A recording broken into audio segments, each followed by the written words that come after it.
We've traveled through California with our RV several times, and we've taken Highway 99, Interstate 5. We've even taken Highway 101 up the coast from Pismo Beach all the way through California up to Astoria, Oregon. But a route that we always wanted to try was Highway 395. Now, Highway Yeah. 395 starts in Hesperia, California, down in San Bernardino County, and runs all the way to the Canadian border. But the part that we were a little apprehensive about was the part that parallels the Sierra Nevada mountain range. But that's the beautiful part. So. Yeah, and we were apprehensive for a couple reasons. One, it would be too early in the spring, and we were concerned with snow and ice, and just bad weather altogether, or it would be in the fall when maybe the same type of thing.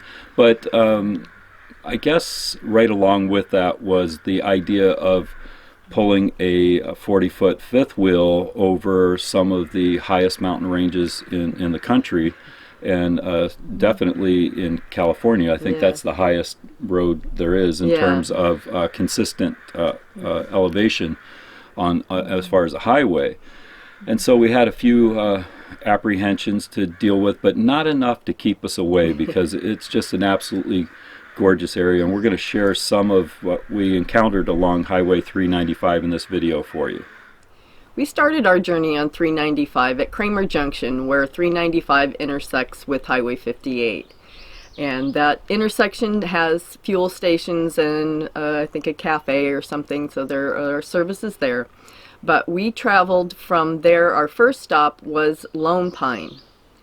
And Yeah, Lone Pine is a really neat town, but that whole stretch from Kramer Junction, I guess, to Lone Pine was relatively uneventful. It's just kind of wide open and flat, maybe a little bit of a gradual incline, but certainly nothing to be concerned with. It was a very well-paved road. We didn't have any problems at all. Beautiful No, yeah. road. The road's and, actually in very good condition compared to the other California highways. and we're not quite in what you would consider the grand beauty part of it yet, but as you're getting into Lone Pine, things start to change, and in Lone Pine, it's a great place to stay. There are services there, and there's some little grocery stores and just general stores and things like that, fuel station.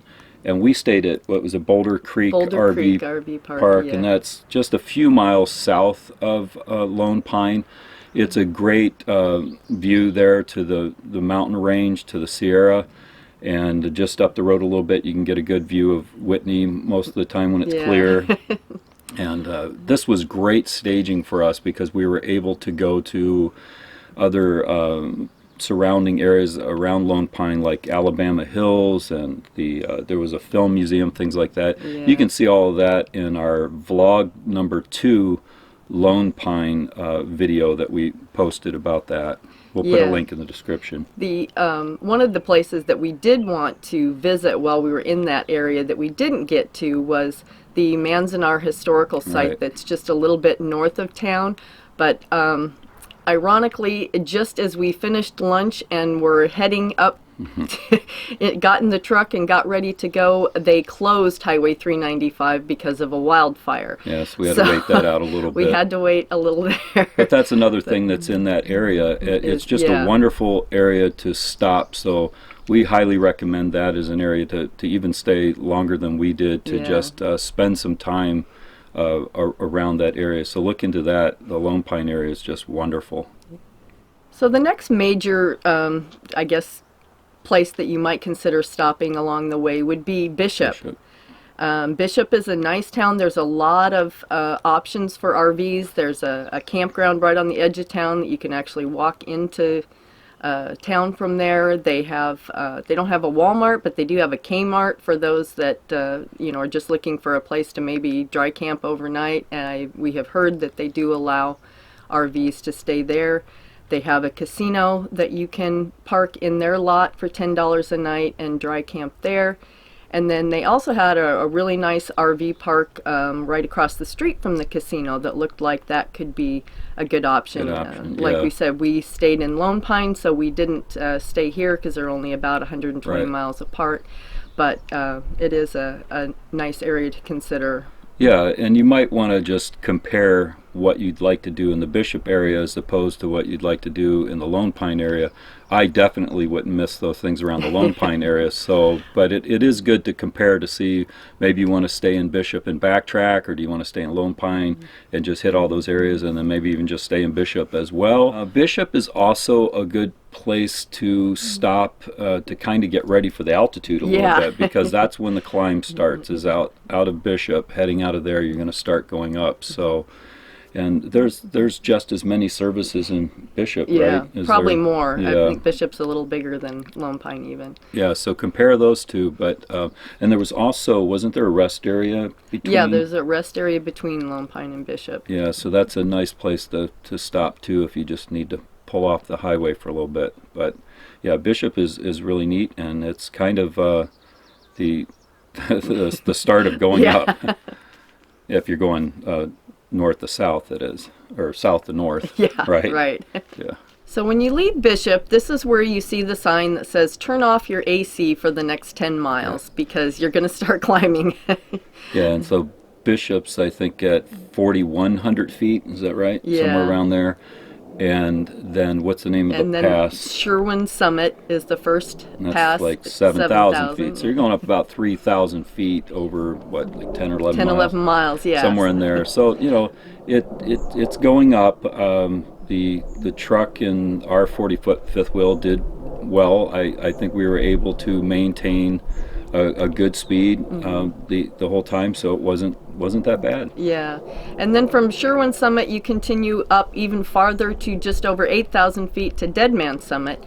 There is a rest area in between the two summits, so you know if you're needing to stop and cool down your engine or something, there is a rest area there, but we're able to just continue on. So. Yeah, and if you're not used to the elevation, just take it slow and easy. Don't worry about it. You'll probably be okay. It's just it's not terribly high, but that I think over 7,000, 8,000 feet is where people start feeling some mild symptoms at least. But don't do anything in a big hurry if you're not used to that type of elevation. Yeah, and the highway is 2-lane in a lot of places, but any place that you're going to be climbing or ascending or descending, it is 4-lane, so you don't have to worry about people getting backed up behind you. There'll be a slow lane and a faster lane for those that aren't pulling a 40-foot fifth wheel or whatever you might be pulling. Right, and through this whole section, again, the road has just been amazing. The whole 395 to this point has just been smooth sailing. Yeah. Just wonderful road.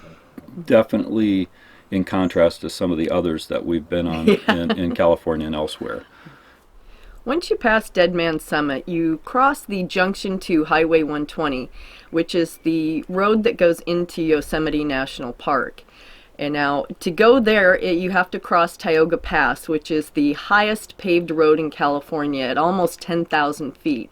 So this road is not open very much of the year, as you can imagine. Yeah, there's a small window in the summer. Since we were there in April, it was not open yet. They, I think, generally open at maybe sometime in June.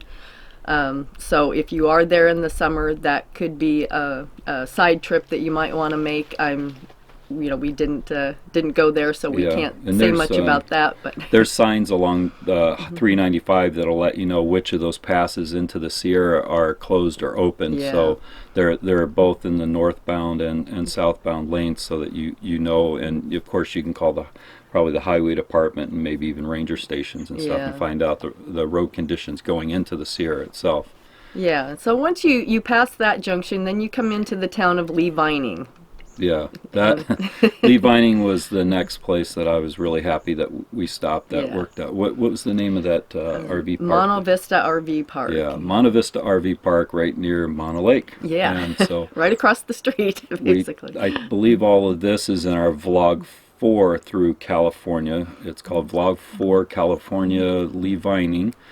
And we went to Mono Lake. There's a June Lake loop that you can go on and see a few lakes.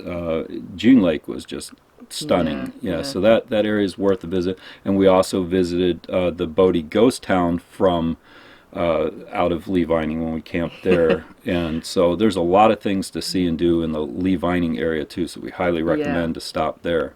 When you leave Lee Vining, you get to climb again up to another one.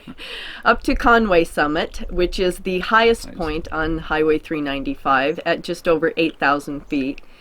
This is a pretty short climb. Yeah, we did it both with the RV and then without it, with the fifth wheel and without it, because when we were camped in Lee Vining, we went up to Bodie, so we got an idea of what it looked like going up, and of course the truck was just smooth sailing going up. And then the morning that we left Lee Vining, of course, we hitched up the fifth wheel and took off up to Conway Summit. And what's that, 8,100? Yeah, the 81. Yeah, that's it's pretty high, and it's very steep over a short period, right? Yeah. But we were able to maintain at least 50 miles an hour, so it wasn't horrible, but it's definitely, you just start climbing immediately out of Lee Vining. Yeah. And then once you hit that summit, it's pretty gradual decline down into Bridgeport, which was kind of an interesting little town. They had their street parking rather than pull-in parking, they had back-in parking. So I don't think that's a town that I do very well in. I'm not very good at backing out. It just kind of caught our attention as we drove through. Yeah, it just kind of seemed unusual. But from Bridgeport, then you climb a little bit more to the next summit, which is Devil's Gate Summit, which is about 7,500 feet. Now, the thing that I appreciated about these summits is at least they're fairly flat and you're not winding through where you have cliffs on one side, and that is a little disconcerting when you have an RV if you're winding through a high climbing road that has a steep cliff on one side. So other than the road was wide, from Lee wide. Vining to Conway, you can look down over the edge and see a little bit, but for there's the most part, there's guardrails, and it's like we said, it's short, and it's was not scary climbing to me. Most of these climbs are on wide open roads, so if you went off the road, you're just off the road. You're not down in a ravine or even further. Yeah, so that made me feel a lot more comfortable. So then once you drop down to Devil's Gate Summit, then you hit Topaz Lake. It winds along the Walker River, and Topaz Lake is kind of where it enters into Nevada for a short time. Also in the Topaz Lake area is a casino and an RV park, so there's some options there. And shortly after that was the final pass that we did, and that was right around 6,000 feet, just under it a little bit. So, and then it's just smooth sailing into Reno.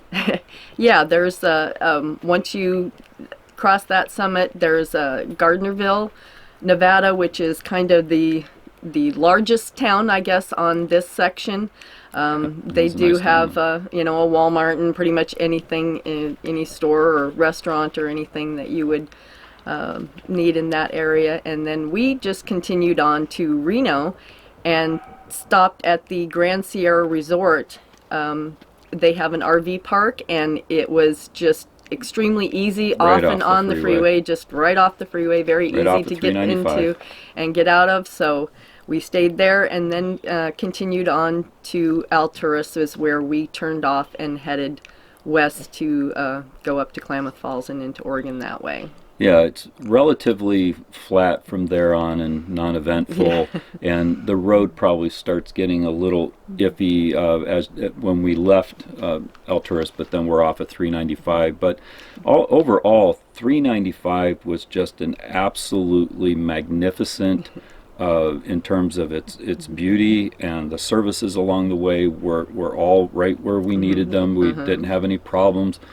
Roads are just great. I mean, just a fantastic route. I highly recommend it. Yeah, you're paralleling the mountains there. You're going through the Owens Valley, along the Walker River. It's very, very beautiful. Yes, drive. Definitely.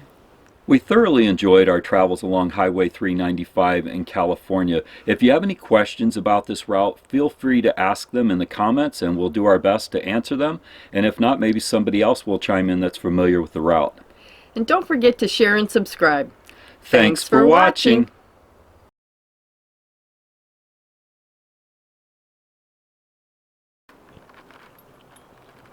Susan, I think we should head over to the coast from here. That sounds great. Here comes a wave. Payback.